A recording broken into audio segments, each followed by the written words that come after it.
Et bonjour, petite vidéo pour vous présenter la Bunel TRS-25. Donc la petite Bunel, on va faire un comparatif avec une copie. Voilà, pour essayer de faire de détailler les différences entre une vraie et une copie. Donc je vous fais l'impasse sur la boîte. Parce que, la boîte de livraison, la vraie c'est celle-là, la fausse c'est celle-là. Voilà mes deux petites Bunel. Les deux petites Bunel, dans un premier temps, on voit les inscriptions. Donc le marquage blanc c'est la vraie, et le marquage doré c'est la fausse. Malgré que sur la boîte, le marquage est doré. Du coup, les copieurs ont fait un marquage doré. Assez malin. Ensuite, molette de réglage. La molette de réglage est bien plus grosse sur la fausse que sur la vraie, au niveau du cadran. Les chiffres, il n'y a rien à dire dessus. Le bouchon, le joint torique est plus épais sur la vraie que sur la fausse. Donc je rappelle, ça c'est la fausse. Voilà. Ensuite, les bouchons de réglage. Les bouchons de réglage, le bouchon de réglage sur la fausse est bien plus grand que le bouchon de réglage de la vraie. Ensuite, quand j'enlève ces petits bouchons, donc c'est pour régler le point rouge, voilà, j'ai une grande empreinte de tournevis plat. Et sur la fausse,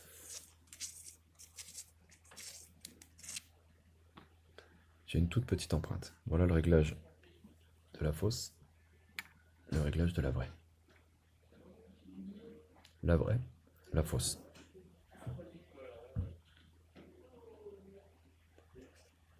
L'intérieur de la fausse. Une pile qui sort naturellement.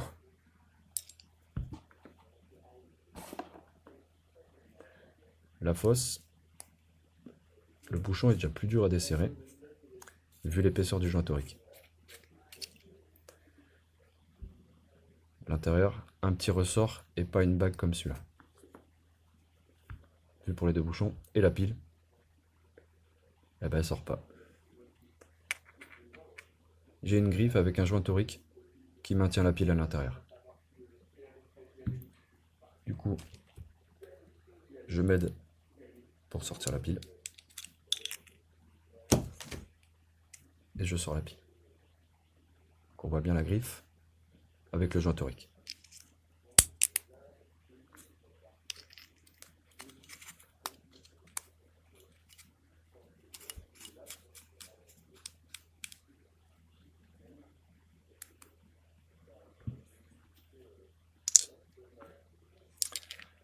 Ensuite, on va passer dessous. Ouais, déjà, si j'arrive à remettre ce fucking bouchon,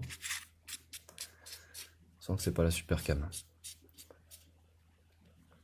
Alors, la vraie, la fausse. Dessous, les rails. Ici, il est plus petit que la grande. Sur la vraie, ils ont bouché le trou de la vis cruciforme, ici. Plus, il y a un petit numéro de lot, le numéro de lot du red dot. Pareil, je dirais que ici, la croche du rail Picatinny est plus petite que la fosse. Petit détail. Ensuite, pour la face avant.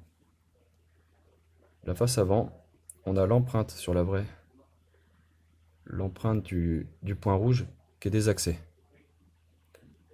Alors que l'empreinte du point rouge à l'intérieur là, il y a une petite encoche là. L'empreinte du point rouge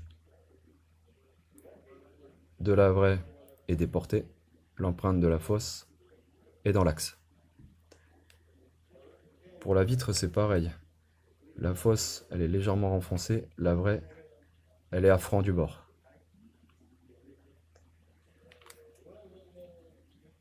Pour l'autre côté, même chose. On est presque à franc. Alors, le verre est incliné, c'est normal. Ils ont fait également la même chose sur la copie. L'enfoncement du verre est léger sur la vraie. Il est total sur la fausse. Ensuite, c'est discret. L'espacement de la vis, l'empreinte de la vis sur la vraie, il est, il est tout fin. Alors que sur la fausse, l'empreinte de la vis est assez gros. Ensuite, quand on allume le dot, je vous mets pleine bourre, mais après, sur la caméra, on voit pas grand-chose.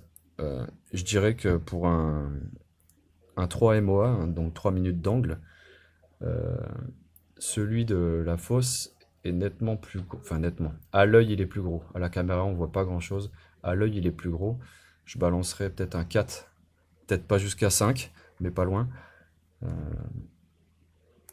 donc un 3 MOA pour la vraie, comme c'est vendu. Et je dirais jusqu'à 4 pour la fausse. La fausse, elle est super pour de l'airsoft, pour de la 22, mais pas au-delà. Je pense que on verra si je fais des petits tests qui vont bien. La vraie, elle peut absorber jusqu'à du 5,56 ou plus, je sais pas, mais même du 12 pour la chasse. Voilà pour le comparatif entre la vraie et la fausse. Donc, bah, ne vous faites pas avoir. Au pire, demandez la facture sur une vente d'occasion. Mais en tout cas, la vraie et la fausse, si je les mélange pour quelqu'un qui a jamais vu la différence, c'est quand même super bien fait. Au niveau poids, on est pareil, hein, on est à 104 grammes. Ça aussi entre 104 et 102. Donc même niveau poids, c'est impossible à voir. La prise en main, c'est vraiment une super copie. Donc hormis les petits points de détail que je viens de citer, c'est c'est une copie plutôt bien faite. Maintenant, en termes de résistance avec une arme à feu par rapport à une réplique, euh, prenez une vraie qui coûte entre 150 et 160 euros dans n'importe quelle armurerie ou même à Decathlon. Celle-là vient de Decathlon, hein. 160 euros à Decathlon, livrée à la maison. Et celle-là sur un site chinois, on est sur du 27 euros livré. Donc pour faire de l'airsoft ou de la 22, 27 euros livré, c'est nickel. Voilà. Ben, j'espère que cette vidéo vous a plu. À bientôt.